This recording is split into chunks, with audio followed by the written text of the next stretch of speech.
ำไปเอาแล้วมันเกิดผู้สาวเขาจำได้ถ้าตกไปมันกันน้ำดันมาเด้อพี่น้องไม่ยินเขานั่นว่าตัวข่อยมองข่อยเฮ็ดเกือบเร็วๆพอดีอ้ายข่อยซื้อสีงัวมากกว่าก็ได้ลาบตัววันที่16เนาะเบิ่งแน่เพิ่น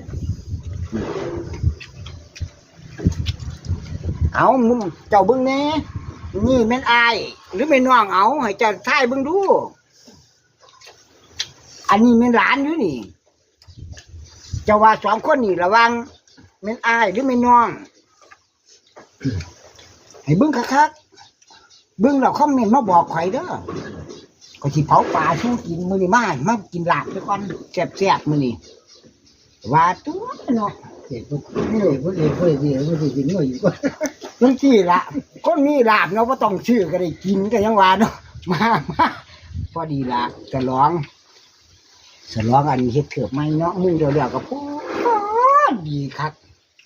ต้นยอดเหรียญจักหน่อยก่อนเพิ่มผู้ติดตามแล้วก็การสร้างปฏิสัมพันธ์มาครับมาอย่าเผาเดินผ่านมาเอื่อยมา